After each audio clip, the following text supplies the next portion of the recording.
Chapter 7. Thirdly, by Grimbart the Badger. Tibbet did not follow Reynard's advice. Exhausted by blows, his flesh bruised and his bones creaking, he dragged himself courageously to Breviand. There he was met by excitement, invective, anger, and the storm that moved around the horizon towards evening. Each day it was more threatening, but it never melted away and never broke. In the meantime, Reynard was waiting for Grimbart at Malpass.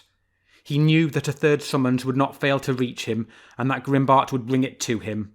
Grimbart the uncouth, Grimbart the solid, whose heart was as prickly as a chestnut husk, but inside it was like succulent flower, with the soft whiteness of fidelity.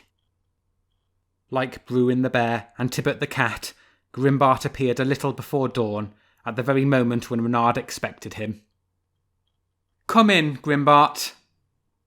He was a badger, used to living underground. He knew how to go along a gallery, turn round, reach the chamber, and sit down. "Greetings, Lady Ermelyn. How your sons have grown, my dear friend. They are the worthy sons of you and Reynard, proud and eager, their eyes full of fire."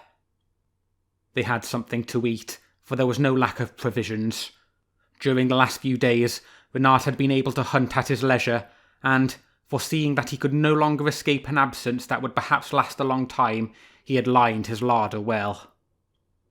"I can recognise my friend Grimbart in that," he said good-humouredly. "First one must eat. When the stomach is empty, the brain cannot concentrate. I hope your head is clear now?" "I hope so," said Grimbart.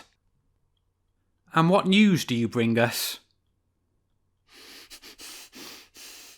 "The news is not as good, Cousin Reynard, as we would both have liked. It is better if I hide nothing from you. Also, I know you well, and what I have to say to you will not surprise you very much."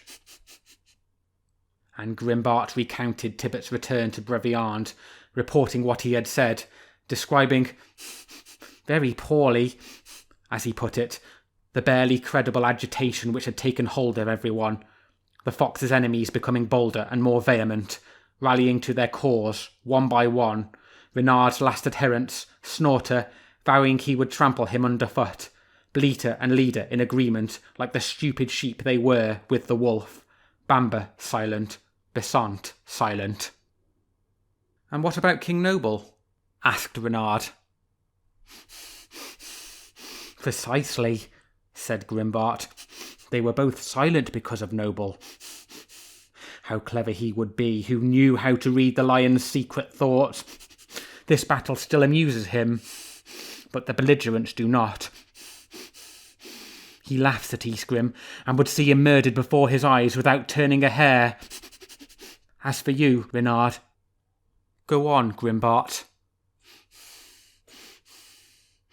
"In his own mind he has already sacrificed you. When total power fears nothing, it readily gives in to demagogy.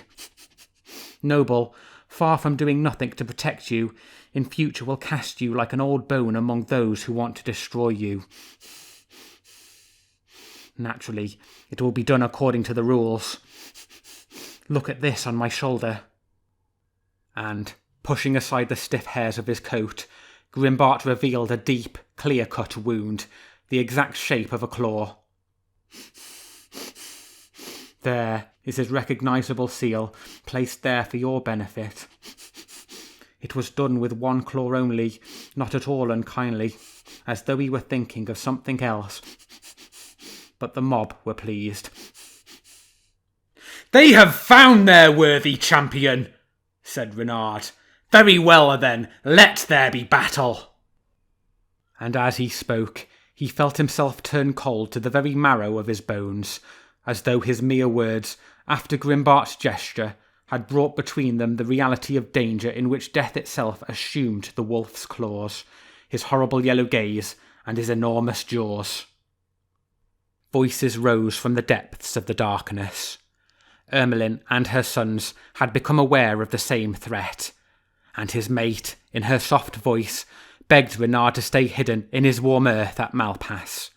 and the keen, wiry fox cubs, Trickster and Piercer, who were as strong-limbed as their mother, swore with young ardent growls that they would defend their father and fight for him unto death. And Rover, who was the smallest but also the most subtle, showed no less courage in swearing his youthful allegiance.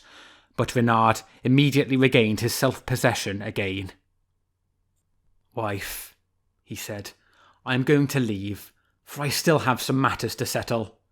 He who seeks Reynard finds him. So much the worse for those who have failed to understand and still think they can harm me with impunity. Be confident, I shall return." Ermelyn and her sons were silent. Reynard rose and made a sign to Grimbart. But before he left the earth to follow the long tunnel which took them back to the light, to his grimmest and perhaps his last adventure, he added, "Let Rover make haste and wait for me in the ditch by the wood, right opposite the festival cross. You three will remain at Malpass. Whoever invites you or orders you to leave, whether they offer gold, blandishments or threats, remain here and remain firm. This is your fief, your kingdom, and the promise of your liberty." Then he left, followed by the faithful Grimbart. They went along for some time in silence, both of them aware of the ineffable peace which reigned in the great hornbeam wood, the living beauty of the branches, and the softness of the air against their skins.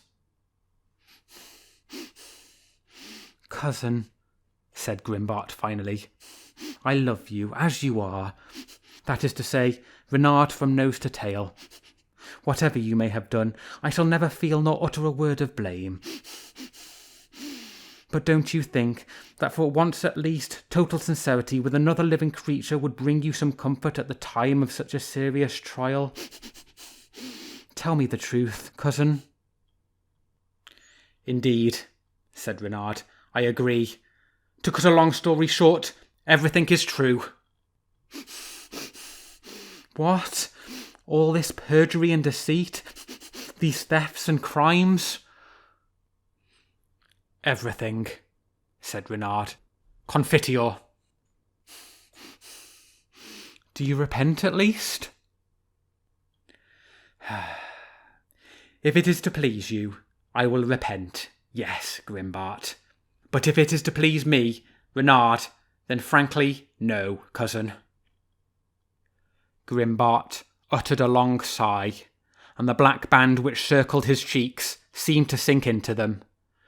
As on the previous day, the path they followed crossed the clearing of mankind and passed close by the village and its tiled roofs. As on the previous day, too, it was early dawn, the moment when the stars were about to fade away into the paleness of the sky. They passed by the little church, the house of Pastor Everard, then the mansion of the Vavasor Robert, and soon reached the long wall of a farm. The men were still asleep in their rooms, but in the farmyard the hens had come down from their perches and were clucking as they ruffled their feathers. "Just a moment," whispered Reynard. He slipped under the quick-set hedge. Grimbart, with one eye at the hole in the hedge, saw him leap at the largest hen, who was completely white and as round as a full moon. A whirlwind of feathers flew up. A hoarse cry shattered the air until it was stifled in a death agony, and immediately a cock crowed as loudly as a trumpet call. But Reynard had already returned, pushing the dead hen under the hedge with his nose, picking her up again in his jaws, her head hanging down backwards, her white plumage spattered with red. They ran away quickly along the ditches. When they reached the edge of the wood, facing the tall festival cross, the fox put his burden down. "Oh, Reynard, Reynard," said Grimbart. "Alas, you are incorrigible." "I am Reynard," said the fox, "and this is fat Chippet, who helped me to become Reynard. Thank you, Chippet, and may you rest in peace. You will be scared no more, in the impregnable resting place that I have reserved for you for a long time, my stomach, Reynard's stomach." He paused for a moment, placing his paw on his victim, his eyes shining with malice and gaiety. "Naturally, Grimbart, I invite you to share her." Just then, Rover, the dear little fox cub, slipped out of the ditch. You too, my son, welcome, for it is a grim adventure that lies in store for us.